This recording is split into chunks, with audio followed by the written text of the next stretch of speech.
Shapecast is my software that goes from a sketch to a 3D form. It then creates all the pieces you need to 3D print a mold for plaster that then lets you slip cast pots. Over the past couple months, I've been behind the scenes working on a new version of Shapecast, basically completely rewriting the software, with the goal of enabling some new features. One of the first new features is a new way to attach the mold pieces together. A few videos back, I showed something like this. This is the inner mold. This is what creates the space for the slip that turns into the pot. It has the slip well automatically added, and then the rest of these pieces basically replace cauda boards. That lets us get some nice plaster without having to mess with those. The new feature is I have ridges on one piece and grooves on the mating faces, so they just slot together. Just like that.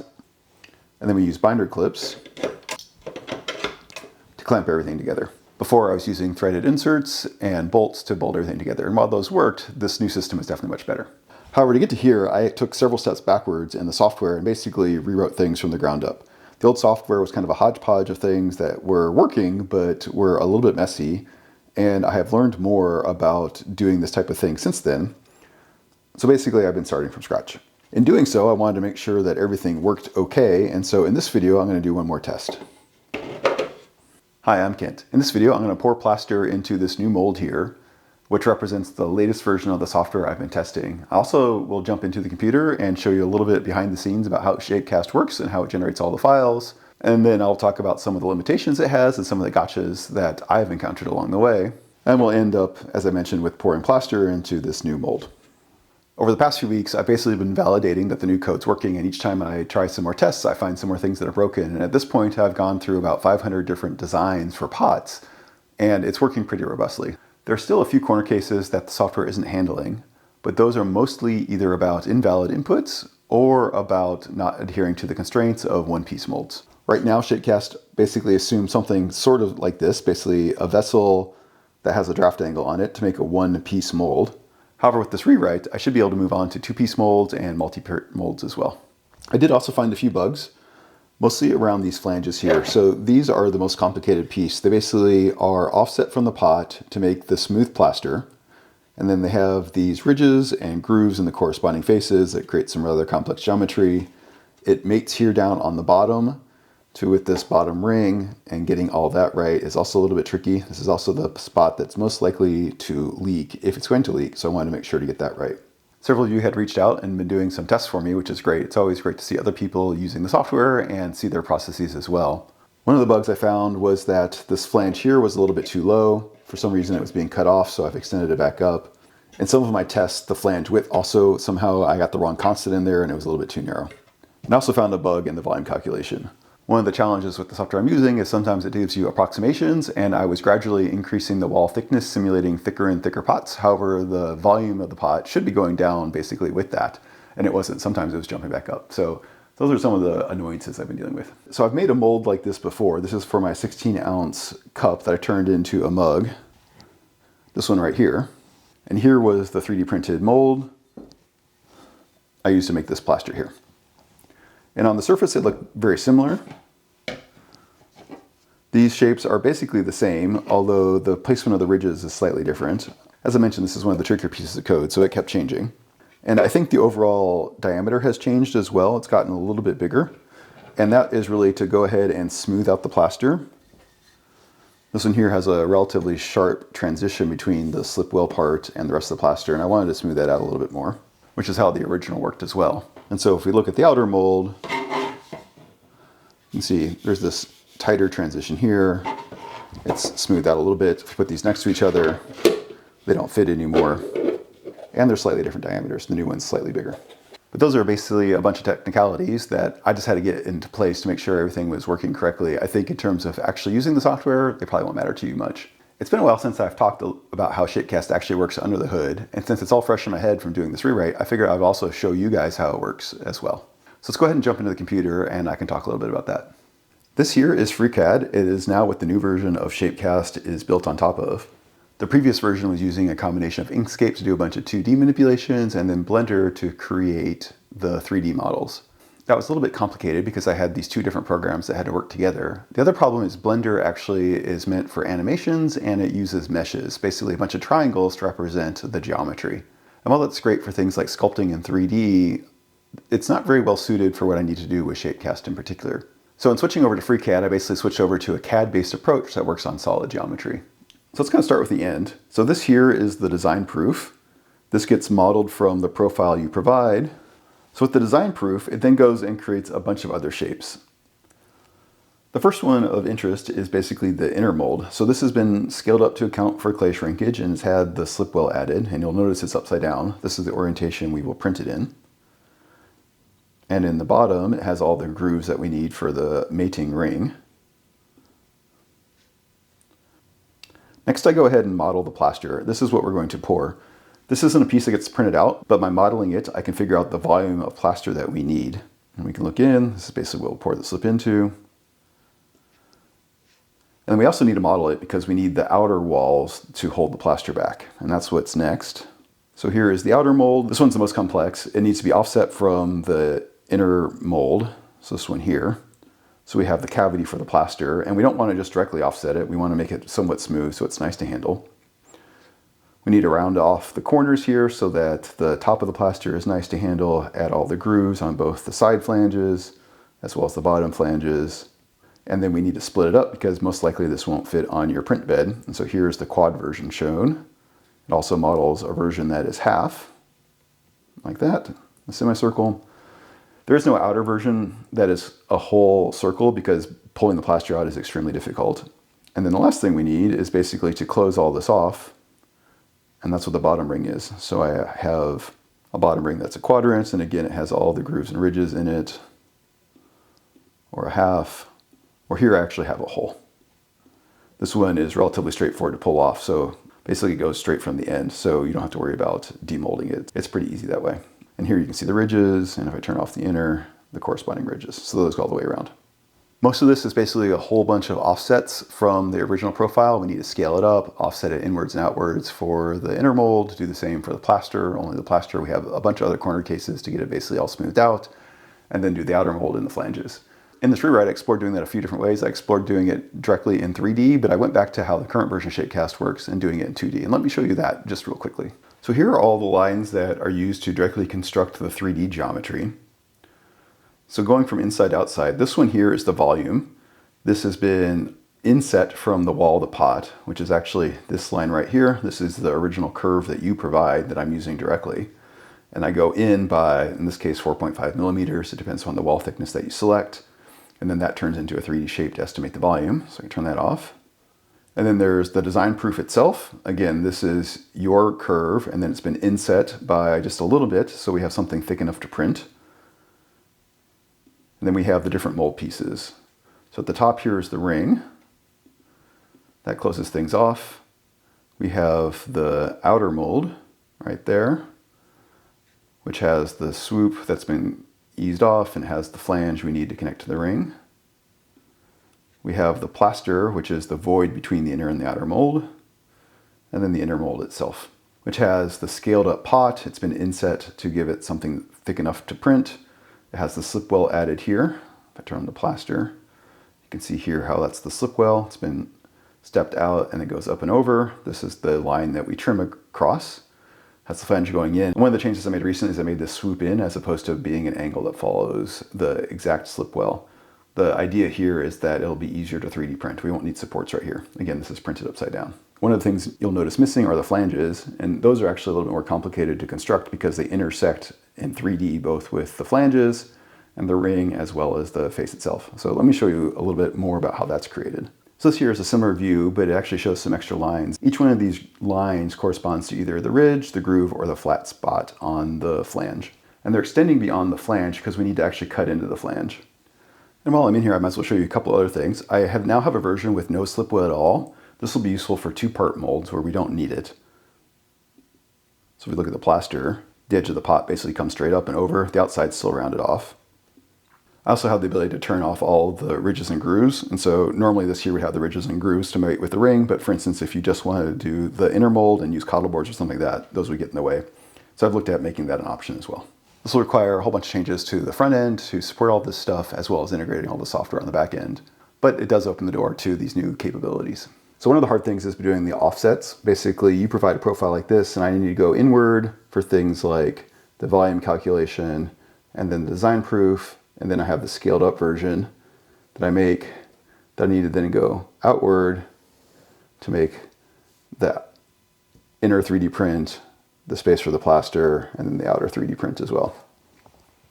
Doing this offset apparently is hard math. When I first started rewriting Shapecast, I started doing this in 3D, and the inset-outset algorithm was not working very well. There is one that works very well for 2D. It's in a separate library though, so that's one of the reasons I reverted back to doing all this in 2D as opposed to in 3D. So that fixed one of the problems. The other thing is basically we have all of these pieces that look like they should be subtract from each other. So if I imagine modeling the inner mold and then the outer mold, here, the plaster is really just the void between those. So you can imagine basically doing a Boolean operation to cut that part out. Unfortunately, when there are faces that are like collinear, due to numerical errors, this one may be slightly higher or lower than the other one, just the way it works out. And the faces, while they look like they are the same, actually aren't. For straight faces, it works okay. For the curved ones, it winds up being really hard. That was one of the reasons I needed to extend the ridges down. Basically, I need to be able to cut and merge in a way that the software doesn't freak out. Software does some other convenient things. For instance, it has a bounding box. So basically, if I were to draw a rectangle around this here, how big is it? So for instance, I can know the maximum width. It has some code in there that's basically doing a shortcut, so it doesn't always give you the exact width and height. There is a function that goes ahead and you can call to calculate it and actually get the right size. However, for the volume bug I ran into was doing this in 3D, and it was giving some sort of, I don't know, rough calculation, and that was breaking. And giving you the wrong size of your pot isn't particularly helpful, so I had to work around that as well. There are still some limitations with Shapecast. So again, I have the profile of the pot. Right now it's only supporting one piece mold, so I actually drew a curve here, so you wouldn't be able to get this piece of plaster out. However, it should be able to model it properly now. I'm asking you to draw an SVG, and under the hood, an SVG is basically a bunch of instructions. So it basically says, start here, go over this much, stop here at this point, and then draw a Bezier curve, a curve like that, up to here, and then stop at that point. So it's very helpful when debugging things to go and look at the actual control points. So you can go into your software and see where the magic points are being defined, so you can see what the line actually is under the hood, because that's what Shapecast is actually using. It doesn't know what the pot looks like. One of the problems that comes into play still, and I haven't figured out a way to deal with this, is self-intersecting lines. So there was one example that the pot looked like this, something completely reasonable. However, down here, there was a little bit of weirdness going on. So if we zoom in, what happened is the line was going over, and then it was going back on itself, and then coming back around. And this here would be a self-intersection. Basically, it's crossing over itself. And while when zoomed out, it looks okay, zoomed in, there winds up being this weird zigzag going on, and Shapecast doesn't really know what it's supposed to be doing. It's just following your instructions. This will fail, especially when you turn it into a volume. It will self-intersect, and it doesn't know what's inside and outside. There are parts that overlap. Bad things can happen. So the code now is at least checking for this, and you should be able to get an error. Pinpointing where it is in the file is a little bit tricky. You basically have to turn on the control points and figure out what's going on. Also, try and use as few control points as possible. Some of the files that take forever to process have hundreds. I'm guessing it was drawn by some sort of software and it put points in everywhere. So before you upload it to Shapecast, go ahead and run simplify, so it will only use the minimum number of points needed to get the curve that you want. So instead of 100 points, it might be able to get by with just 5 and basically be exactly the same shape. Because I'm using solid geometry, I can now go ahead and work with step files. These are basically the recommended practice for 3D models. These represent the solid geometry exactly. Some people have been having problems in testing with step files. They want STLs. STLs are basically a bunch of triangles that represent the 3D geometry. So if we go back to our pot form here, something like that, what an STL does is it draws a whole bunch of different triangles to represent this in a grid. And of course, this is curved around a surface, and so the triangle winds up being an approximation of the actual curve, versus the step file directly models this. The challenge is, since we're doing an approximation, we have to go and calculate all of these files, and to get a relatively high resolution takes a fair bit of compute power. think a lot of the slicers are doing this under the hood already, basically turning the step file back into a mesh so they can run the slicer on it. However, the resolution that you need really depends on your printer and how much compute power you have. I've done some tests and I might have like a 500 kilobyte step file that turns into a 500 megabyte STL file, so 1,000 times bigger. They represent exactly the same pot. I'm still trying to figure out exactly how I want to handle that in Shapecast. Right now with the old version, I'm basically just creating high resolution STL files. The problem is those get really big really fast. They take a while to download, and on my end, they take a fair bit of storage space. The step files can also be edited. You could import it into a CAD program if you wanted and do some manipulations to it. For instance, add some surface treatment or potentially add a logo or things like that directly. Trying to edit STL file, that's much more painful to do. All right, that's under the cover with Shapecast. I suspect the few of you that have made it this far into the video are really interested in how this works, so I appreciate you for sticking around. The rest maybe will stump to this point and we'll move on to Plaster. To pour Plaster, we need a few things. We need our mold. We need a bunch of binder clips that we'll use to assemble the mold. We need the right amount of water and the right amount of plaster. So we're going to fill this void here with plaster, and to do that we need to know the volume inside of here, and this is one of the magical things about Shapecast. It does that automatically. It's pretty hard to estimate the volume of irregular surfaces. Van Tiki's recent video showed that. He has some very artfully sculpted pieces, which are way more complex than mine, but even he, who's been doing this for a while, has a hard time estimating volume for the plaster. So Shapecast does that automatically, and it goes one step farther. It basically tells you how much dry plaster you need and how much water, so it does all that math for you. As far as the mold itself, the only thing I've done to this is sand it. The top in particular, when it has these very shallow curves, has basically all the step lines from the 3D print, so I just took some sandpaper. In this case, I used some 150 grit and basically sanded it down. And then I took a red Scotch-Brite pad and then kind of buffed it out a little bit more. And while I can still see the ridge lines, they feel pretty smooth. So I don't think these will transfer over. I wound up doing the same to the side. This time I played around with the scarf joints and the irregular spacing of the seam line. And that got rid of the big ridge that was in there, but I could definitely feel the outside surface. In the past, I've used primer and Bondo and a few other things to smooth out the prints.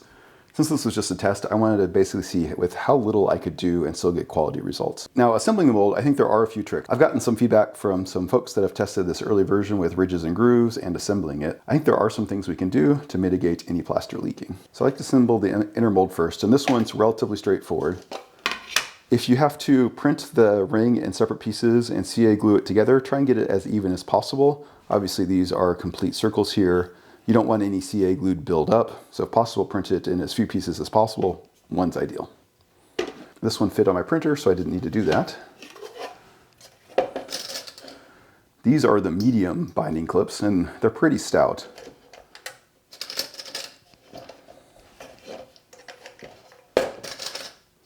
And I think putting on as many as possible is a good idea.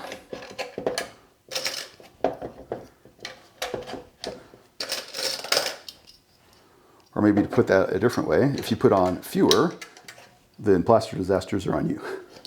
All right, so there's the inner mold attached to the ring. People have asked about making this one piece. The problem is it gets bigger. The other thing is I think it is actually very helpful in terms of removing the inner mold from the plaster. So again, if you're printing the ring in multiple pieces, make sure this seam does not line up with that seam on the bottom. So basically they are offset. Since this is one piece, it's not a problem. I think it's probably useful to assemble this loosely. All right, so now it's not going to fall apart. And now take a quick look and make sure everything's lined up. There is some wiggle room here. Again, 3D prints aren't perfect. Your printer is probably not perfect.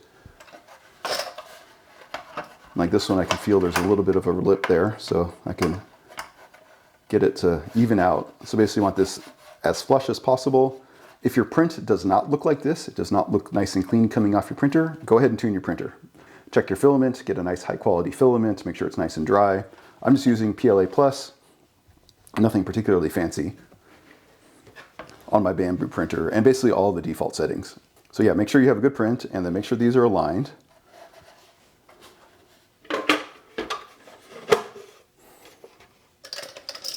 And then again, clamp kind of as close as you can to the corner here.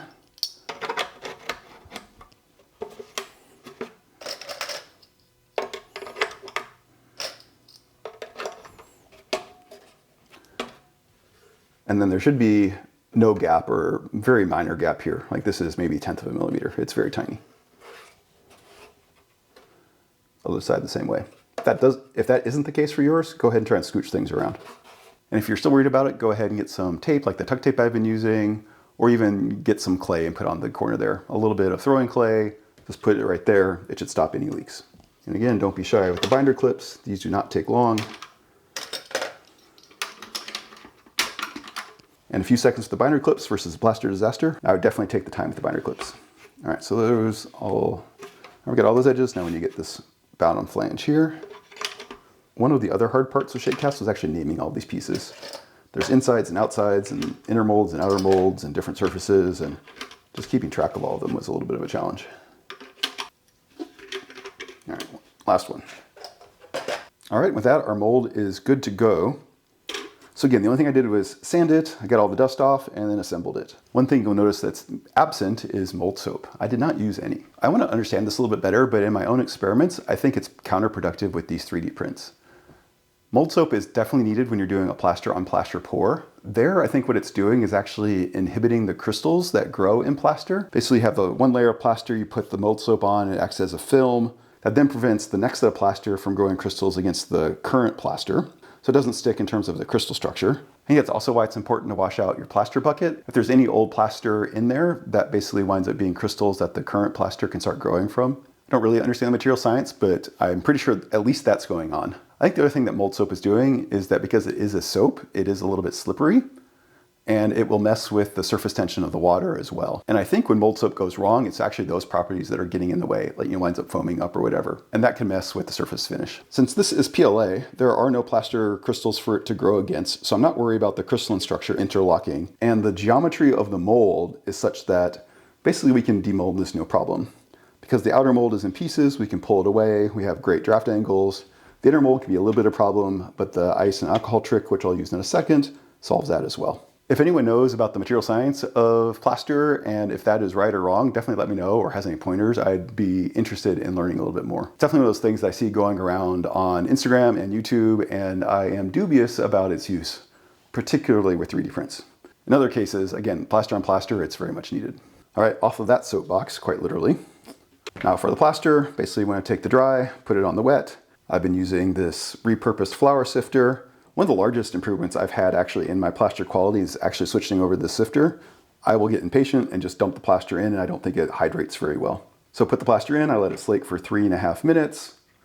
I then mix for 4. I do so with the drill, basically according to the manufacturer's recommendations. The more you mix, the stronger it gets.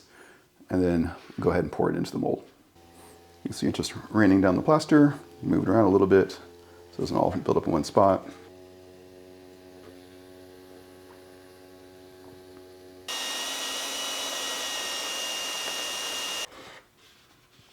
So if it's going to leak at the corners.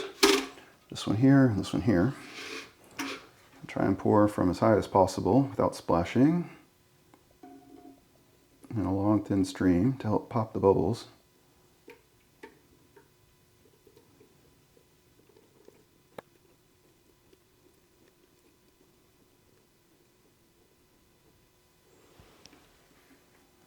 It's right there for a second, but we have exactly the right amount of plaster. So I've been taking an old brush, as a chip brush, just dabbing the surface, making sure there aren't any bubbles stuck.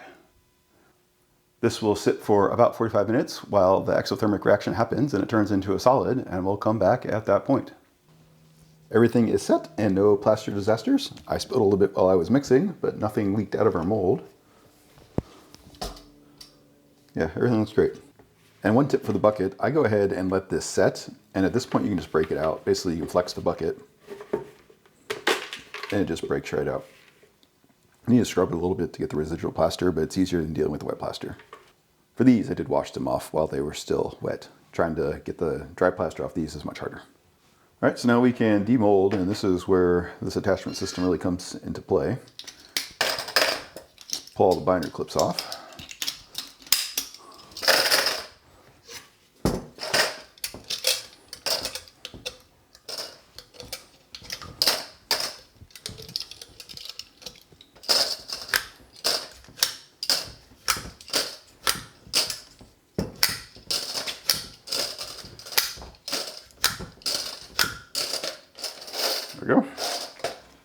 the bottom ring, just lifts right off.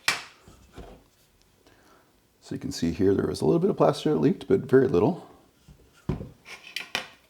This just comes right off as well. Again, just take like a brush, bristle brush and scrub it down. And the outer mold comes off very easily as well.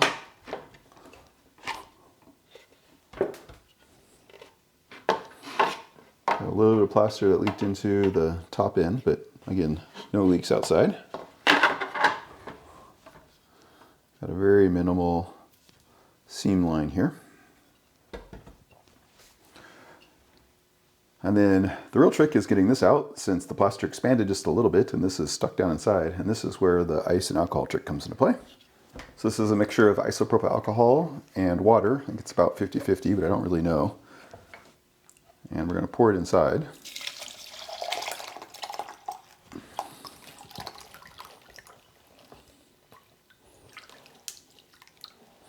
The reason you mix the isopropyl alcohol with the water is so that the freezing temperature lowers. So I keep this in the freezer all the time basically, and it stays liquid or a little bit slushy. And let it sit for just a second. And pull straight up. No drama at all. Just dump it out. Eventually pour it back in the container and put it back in the freezer. All right, and here is our mold.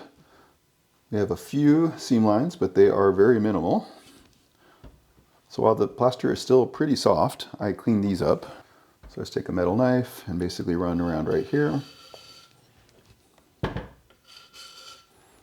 It is very smooth already, but there is the thickness of the 3D print itself. It doesn't go down to absolute zero. And around the outside. And this part is non-functional, but it's where your hands are. And this bottom part here where the hole is, there's always a little bit of a lip here. Basically, I think surface tension of the plaster grabs onto the plastic and has the meniscus. You can also use a rasp or something like that to knock this down, but at this point, it's still pretty easy to just scrape off.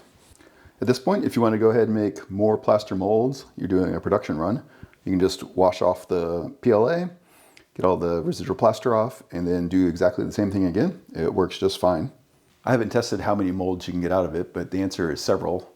And this is way more direct and way cheaper than using silicone. And here is our mold. I don't see really any 3D printing artifacts. I got a couple tiny little bubbles, but nothing too bad. Perfectly usable mold. And the real test was how the shape cast system was doing. I think the answer to that is great. This redesign of the flanges has proven very useful with the grooves and the ridges. It's definitely easier than using the threaded inserts. I'm pretty sure when I integrate this, I'll probably just remove that option. If for some reason you really wanted the threaded inserts, definitely let me know. So far, I don't have any provisions in the new version for that. And all of my testing with all the different files that I've uploaded Shapecast, they are basically working as desired. So really the next step is again on me to go ahead and try and integrate this into the web app, and then all of you guys will be able to create molds in this way. If you have any questions or comments, let me know. Thanks.